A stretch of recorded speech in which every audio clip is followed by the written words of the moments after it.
بسم الله الرحمن الرحيم الحمد لله رب العالمين والصلاة والسلام على رسوله الكريم أما بعد.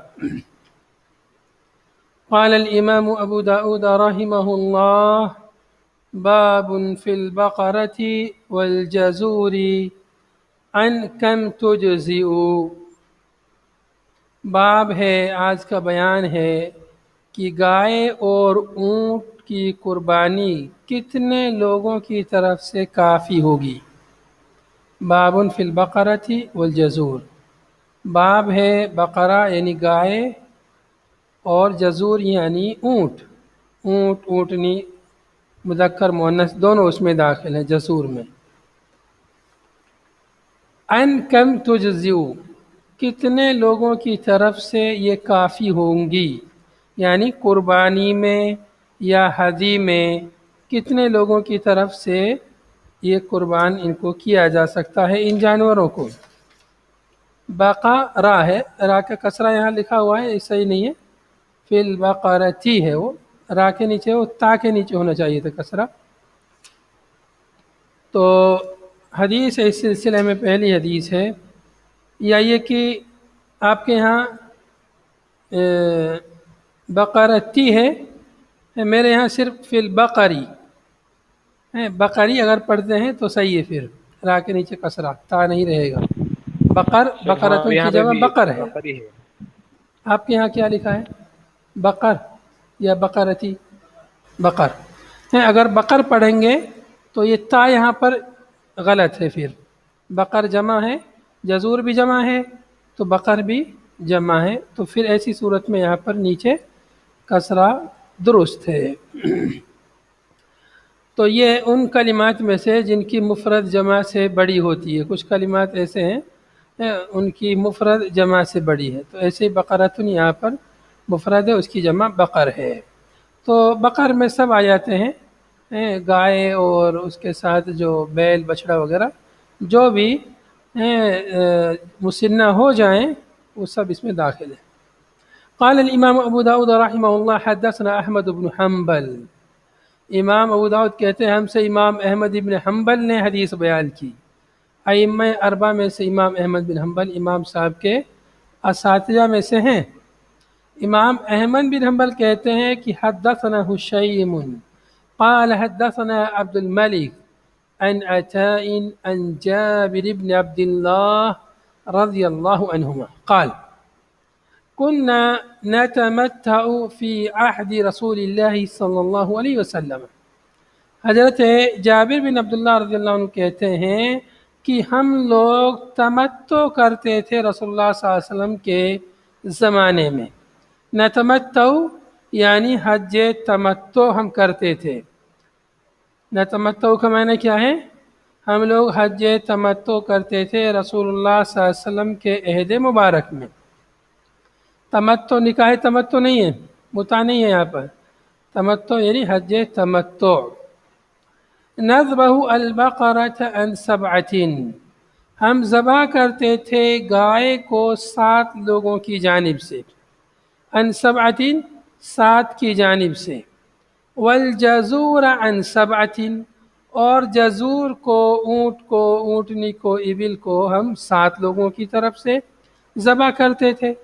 نشترک فیہا، ہم اس میں اشتراک کرتے، مشارکت کرتے، ساجھا کرتے، یعنی ایک جانور میں 7 لوگ ہم لوگ ساجھی ہوتے تھے۔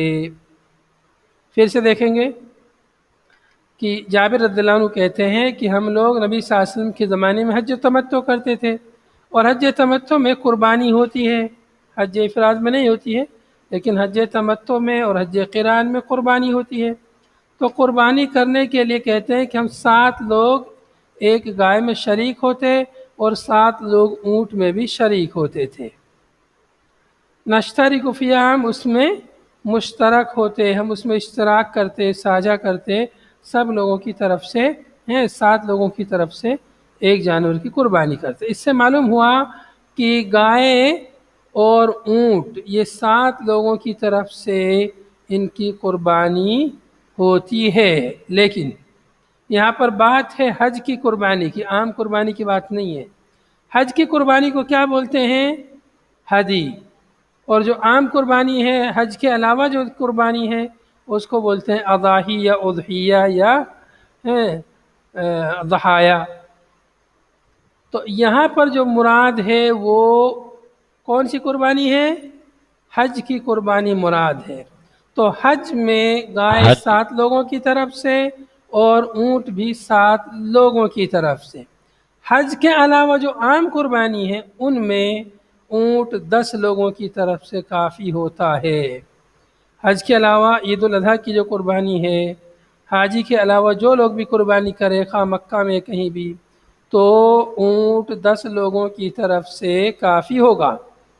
یہاں پر 10 یا 7 کا جو بھی ذکر ہے، یا 10 لوگوں کی طرف سے 7 لوگوں کی طرف سے، مطلب یہ کہ 7 فیملی کی طرف سے، 7 عائلہ خاندان جو ایک پریوار ایک ساتھ جو رہتے ہیں جن کا کھانا پینا سب مشترک رہتا ہے، تو ایک فیملی کی طرف سے ایک اونٹ، یہ ایک بکری یا دمبا پوری فیملی کی طرف سے کافی ہو جاتا ہے.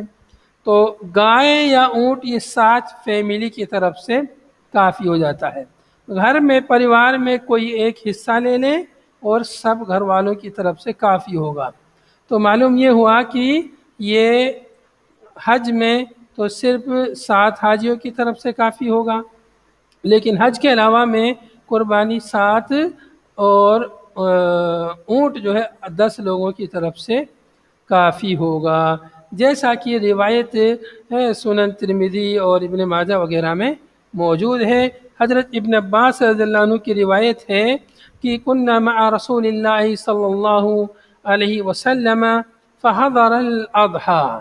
کہتے ہیں حضرت ابن عباس رضی اللہ عنہ کہ ہم ایک سفر میں رسول اللہ صلی اللہ علیہ وسلم کے ساتھ تھے، چنانچہ اضحیٰ عید الاضحیٰ کا وقت ہو گیا، عید الاضحیٰ کا ٹائم آ گیا، وہ لوگ سفر ہی میں تھے.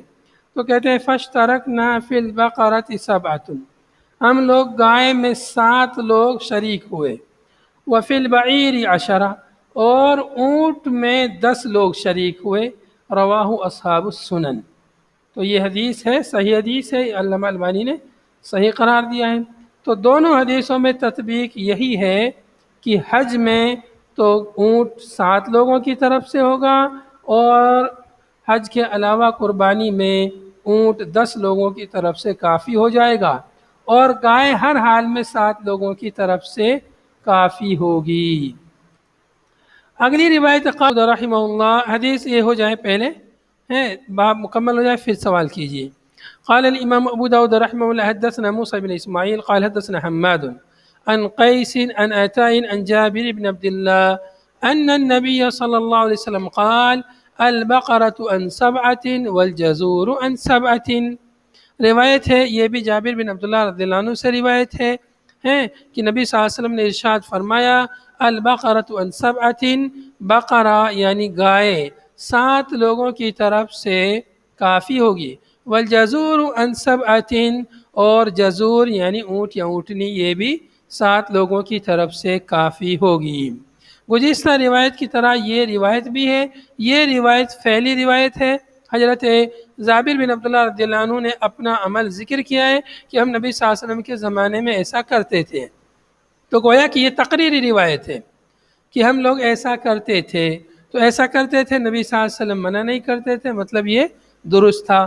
تو پہلے مؤلف نے تقریری روایت ذکر کی ہے، اور پھر اس کے بعد قولی روایت اور مضبوط روایت جو ہے ذکر کی ہے، اور انہی راوی سے جابر بن عبداللہ ہی سے یہ بھی روایت ہے. البتہ تھوڑی سی اس میں صرف وضاحت نہیں ہے کہ ہم کہاں کرتے تھے. گزشتہ روایت میں اس کا ذکر ہے کہ یہ تمتع یعنی حج میں کرتے تھے.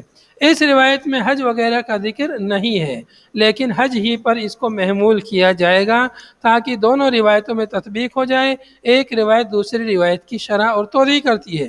گویا اس روایت میں جو کچھ وضاحت نہیں ہے تو اس کی وضاحت گویا کی گزشتہ روایت سے ہو رہی ہے. کننا نتمتع فی حج رسول اللہ صلی اللہ علیہ وسلم، اس جملے سے اس روایت کی وضاحت ہو رہی ہے کہ نبی صلی اللہ علیہ وسلم کا یہ جو فرمان ہے البقرۃ عن 7 والجزور عن 7، یہ فرمان قربانی کی، یہ حج کی قربانی سے متعلق ہے. یعنی ہدی سے متعلق ہے۔ حج کی قربانی کو کیا بولتے ہیں؟ ہدی بولتے ہیں۔ باقی گائے کا مسئلہ مشترک ہے، ہدی کی قربانی ہو یا عید الاضحیٰ کی قربانی ہو، گائے ہر حال میں 7 لوگوں کی طرف سے کافی ہو جاتی ہے۔ اچھا، اگلی روایت اس باب کی آخری روایت ہے۔ قال الامام ابو داود رحمہ اللہ حدثنا القانبی عن مالک عن ابی الزبیر المکی عن جابر بن عبد اللہ رضی اللہ عنہما انه قال نحرنا مع رسول الله صلی اللہ علیہ وسلم بالحدیبیہ البدن عن 7 والبقرة عن 7۔ یہ روایت بھی حضرت جابر بن عبداللہ رضی اللہ عنہما ہی سے ہے، کہتے ہیں کہ ہم نے نحر کیا، نحرنا مع رسول اللہ صلی اللہ علیہ وسلم بالحدیبیہ، حدیبیہ میں ہم نے نحر کیا بدنا کا 7 لوگوں کی طرف سے۔ بدنا سے مراد کیا ہے؟ اونٹ اور اونٹنی یہاں پر مراد ہے۔ بدنا کا لفظ جو ہے گائے پر بھی بولا جاتا ہے کبھی کبھی، لیکن زیادہ تر استعمال اس کا اونٹ کے لیے استعمال ہوتا ہے، اس لیے کہ اس کا بدن بہت بھاری بھرکم ہوتا ہے بدنا۔ تو کہتے ہیں کہ اور نحر کا جو لفظ ہے یہ اونٹ ہی کے لیے استعمال ہوتا ہے، نحر کا لفظ بھی۔ گائے کو نحر نہیں کیا جاتا ہے، گائے کو ذبح کیا جاتا ہے اور اونٹ کو نحر کیا جاتا ہے، یعنی اس کی گردن جہاں اس کے جسم میں جڑی ہوتی ہے وہیں پر گردن کے بیچ میں، اور جہاں جسم اس کا جڑا ہے وہیں بیچ میں ایک نوکیلی دھاردار چیز اس میں گھسائی جاتی ہے، اور وہیں سے خون بہہ جاتا ہے اور جانور جو ہے گر جاتا ہے، ختم ہو جاتا ہے، اس کو ذبح نہیں کیا جاتا، اس کی گردن کو کاٹا نہیں جاتا ہے۔ پھر جب وہ اس کا نہر ہو جاتا ہے پھر گردن وغیرہ کاٹی جاتی ہے، جیسے پورا جسم کاٹا جاتا ہے۔ تو کہتے ہیں جابر بن عبداللہ رضی اللہ عنہما کہ ہم نے رسول اللہ صلی اللہ علیہ وسلم کے ساتھ حدیبیہ کے مقام پر، بالحدیبیہ، حدیبیہ کے مقام پر، یعنی حدیبیہ کا مقام کہاں پر ہے؟ یہ مکے کے قریب ہے، مکہ اور مدینہ کے درمیان، مکے سے قریب پڑتا ہے۔ اللہ کے نبی صلی اللہ علیہ وسلم جس وقت عمرہ کرنے کے لیے گئے تھے تو کفار مکہ نے آپ صلی اللہ علیہ وسلم کو حدیبیہ کے مقام پر روک دیا تھا، اور پھر وہ صلح حدیبیہ والا واقعہ ہوا تھا، بیت الرضوان ادھر ہی ہوئی تھی۔ تو یہ بیت الرضوان جو ہے وہ الگ جگہ پہ ہوئی تھی، حدیبیہ یہاں پر صلح حدیبیہ ہوئی تھی جب نبی صلی اللہ علیہ وسلم کو روک دیا تھا کفار مکہ نے، تو اسی وقت یہ صلح ہوئی تھی۔ تو وہاں پر یہ سن 6 ہجری کا واقعہ ہے، حدیبیہ کا جو واقعہ ہے سن 6 ہجری کا ہے نا؟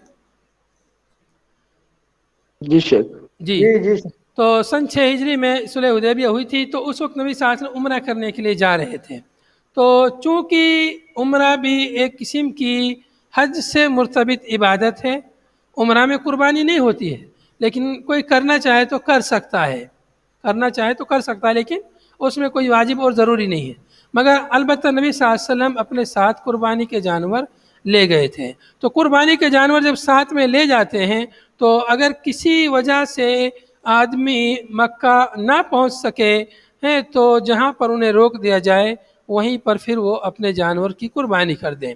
تو وہاں پر حدیبیہ میں انہوں نے قربانی کی تھی۔ جابر رضی اللہ عنہ کہتے ہیں کہ ہم نے رسول اللہ صلی اللہ علیہ وسلم کے ساتھ حدیبیہ کے مقام پر بدنا، اونٹ کو اور گائے کو 7 لوگوں کی طرف سے قربان کیا تھا۔ تو یہ حدیث بھی گویا کہ حج اور عمرے سے متعلق ہے، یہاں بھی اونٹ کو 7 لوگوں کی طرف سے قربانی کرنے کا ذکر ہے۔ ان تینوں روایتوں میں کہیں بھی اضاحی کا ذکر نہیں ہے، تینوں روایتیں یہ ہدی اور حج سے متعلق ہیں۔ باقی ہدی اور حج کے علاوہ اگر قربانی ہے تو وہ اونٹ 10 لوگوں کی طرف سے کافی ہو جائے گا، جیسا کہ دوسری روایت حضرت عبداللہ ابن عباس کی روایت میں نے ابھی آپ کے سامنے بیان کی تھی۔ تو یہاں پر یہ باب مکمل ہوا، اور خلاصہ کلام یہ کہ گائے کی قربانی 7 لوگوں کی طرف سے، اونٹ کی قربانی حج میں 7 لوگوں کی طرف سے، اور اضاحی میں عید الاضحیٰ میں 10 لوگوں کی طرف سے اونٹ کی قربانی کافی ہو جاتی ہے۔ اگلا باب ہے باب فی الشاة یضحى بها عن جماعۃ۔